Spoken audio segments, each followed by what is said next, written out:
Hi. So, I wanted to talk about something that personally interests me.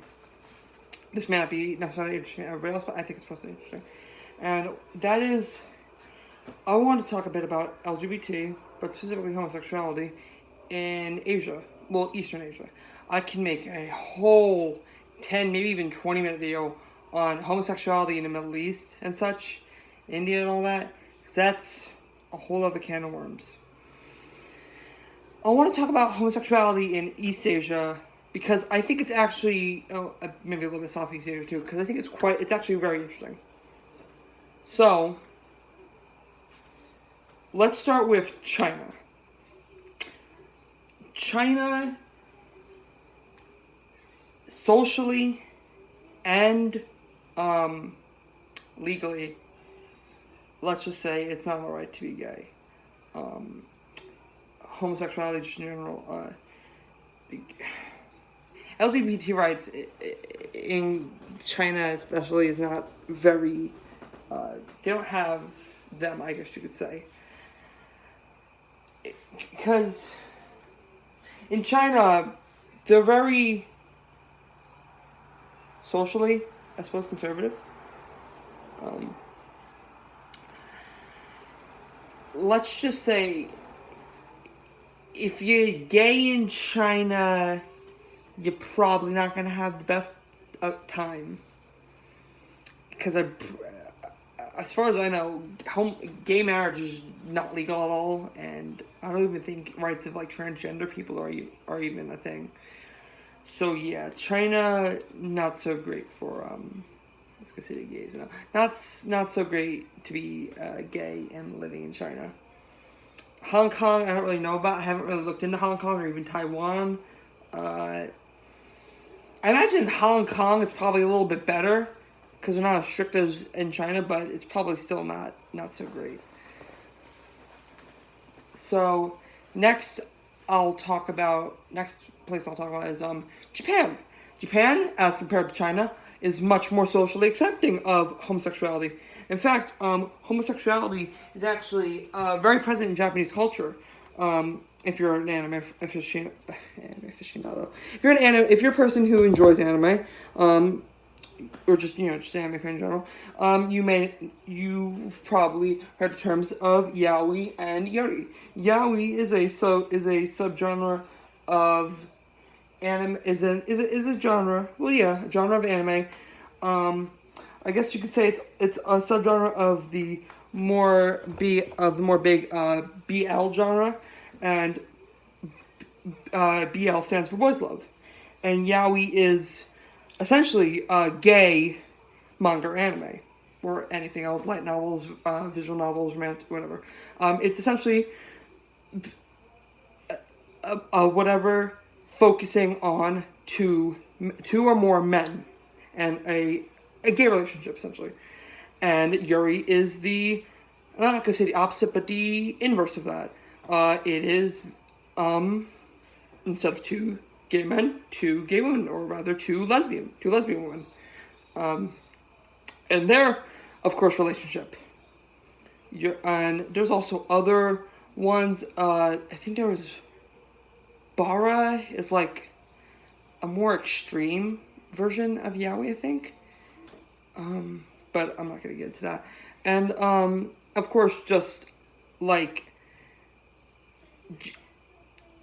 there's also the softer versions of yaoi and yuri, which is BL, and I said BL is more of a overarching. It's also just like a smaller subgenre itself. BL just meaning boys love, GL just meaning girls love. It's just like a softer version because maybe in yaoi and yuri you might have more explicit stuff. In bar you definitely have more explicit stuff. But yeah, that's essentially how they are. And socially, I think being gay is more accepted in Japan instead of some other countries, which or rather in contrast to some other countries we'll get to. But yes, being gay in Japan is socially alright.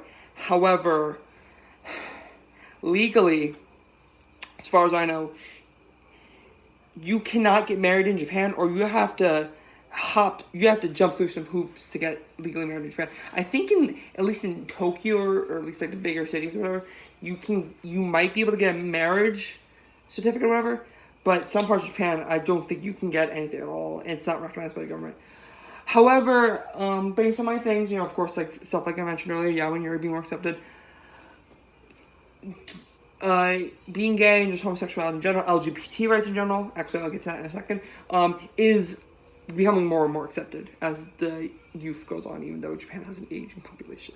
Actually, fun fact about Japan real quick, Japan actually, before Western influences, was actually, bisexuality, much like in ancient Greece, was very, very common. It was very common for, samurai and all them to have relations with both men and women, sometimes only men, even. In fact, I believe it was, I might be misquoting this, but Oda Nobunaga, one of the most famous daimyo, which is like a noble, he actually, although I think this might have been someone else, or it might have been general, I don't remember who it was, but someone said that they actually, and they were a famous general or whatever, they said that they actually liked women and pretty boys, or he preferred pretty boys and women. I just think that's funny. But yes, homosexual or bisexuality and all that were common in ancient Japan, feudal Japan. Now, transgender rights in Japan are kind of interesting because it's similar to being gay. You kind of have to jump through some hoops, jump through some hoops. There's a manga I'm looking to buy sometime. It's on Amazon. It's called something, I don't remember the exact name, but it's essentially about this trans woman in Japan talking about being trans in Japan and some challenges she's had. Essentially, I don't remember what it's called, but yeah, it's a really, maybe it's a trans love story, I don't know, but it's essentially this trans woman talking about how all these hoops she had to jump through. I think she had to fly to Thailand to get gender reassignment surgery and all this stuff. Very interesting, but again, hopefully, as society progresses, Japan will become more accepting of transgender, just being transgender in Japan. Hopefully, LGBTQ plus whatever rights in general. Now let's get to South Korea, which I don't know too much about, but South Korea is like somewhere like a mix between China and Japan. Also, I'm just gonna get this out of the way. North Korea. I'm assuming, I don't have any really any data on that, but I'm just assuming homosexuality is just not allowed in North Korea at all, probably.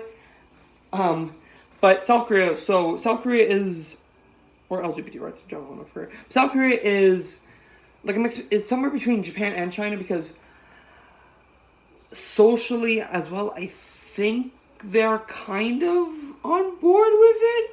Some places, maybe the younger people are more in touch with it, maybe not the older ones. But South Korea, I read you can't really get, it's not legal, I guess you could say. Not really. I don't even think it's legal like Seoul, honestly. But maybe as times progress, they'll, become more accepting of that kind of stuff. Even, I don't know much about being transgender in South Korea. I know I don't remember if I watched it or what, but there was something about a South Korean soldier. I guess it was a trans woman? Or was it a trans man? I don't remember. I think it might have been a trans woman. But did they have a shift? I don't remember. They were essentially talking about how they wanted to stay in the South Korean military or whatever. Yeah. So transgender, being transgender is a thing in South Korea, but I don't think they're socially really with it fully yet. I think, but maybe, or just being gay. But I think, LGBT rights, very more common. So with the younger people, maybe in the future we'll have more progress in places like South Korea. Maybe they'll bring in legislation that will be more accommodating to people, to LGBT people in South Korea. Now we're gonna get into stuff I don't really know much about. Okay, so places like Indonesia and Malaysia, I'm assuming, no, I'm not, well, I guess I'm assuming, but I feel pretty strongly with this. In Malaysia and Indonesia and Malaysia, it's probably outlawed. Because, I don't know if you noticed, but Indonesia and Malaysia are I believe two actually they are Muslim majority countries in Asia. I believe actually the only Muslim majority countries in Eastern and Southern Asia, and because of that, of course, being homosexuality and I don't really like saying homosexuality anymore, but LGBT homosexuality, whatever, it's banned essentially in most Islamic countries. It is banned. There's some. I'm not gonna say it's all. I'm not gonna put all the thing on Muslims because it's just as in Christianity and Judaism, all that. But in the Quran, there's some stuff about gay people that's not very kind, saying how you should do bad stuff to them, and that's why a lot of places in the Middle East still see gay people getting stoned to death and shit. Again, can make a whole video on that. We're not talking about the Middle East though. In Indonesia, Malaysia, just straight out saying this, you're probably not allowed. Oh no, you're not allowed to be gay. I actually just remembered there was an artist. I watched a video on this a few months ago. Her name was Rizzy. She was a trans woman. I don't remember. I think she lived in Malaysia, but I could be wrong. It could be Indonesia. It's one of those countries. She had some bad shit about being gay, and she got harassed in it, or not being gay, excuse me, being transgender. So even transgenderism not being not accepted in either of those countries, likely. Yeah, or maybe she was Indonesian. I don't remember, but yeah, it's not so good. So all right, so next is we're gonna talk about is Thailand. Now, Thailand's kind of weird because, from my knowledge, which isn't much, but it's some, I think Thailand is there's a lot of transgender people there, but I'm not even sure if being transgender is even, or at least getting surgery is even legal. So Thailand's kind of, I don't think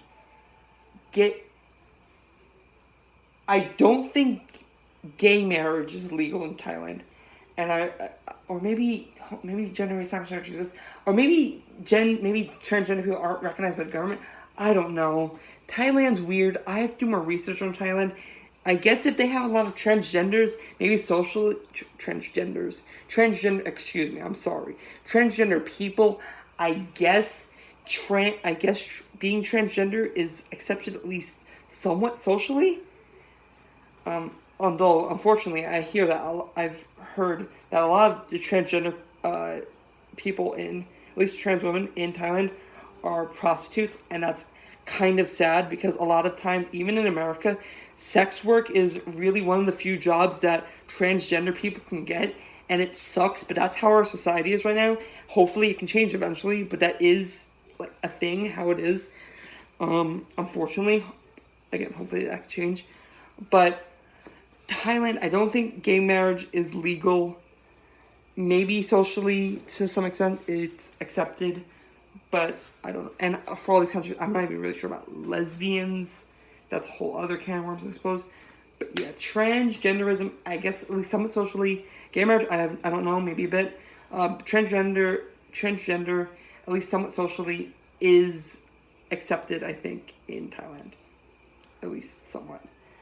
So, and I don't know about much of the other countries, I don't know about Papua. Are we even going to talk about Papua New Guinea? Are we going to go down to Australia?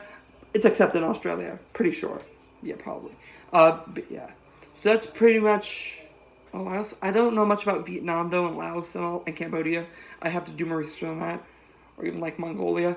But that's essentially to wrap it all up. Those are my thoughts. Those are, for my knowledge, at least this Ramble-y video on homosexuality or LGBT rights in general in East Asia, which is actually a topic that kind of interests me. I think it's an interesting thing, seeing how they accept it, rather to maybe more Western countries, which is more accepting of LGBT rights in general.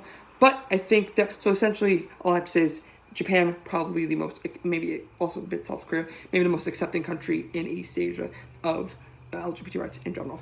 But that's all I have to say. Hopefully these things will change eventually. I hope you have a good day. If you watched the end of this video, thank you so much. I love you so much. My name is Vincent.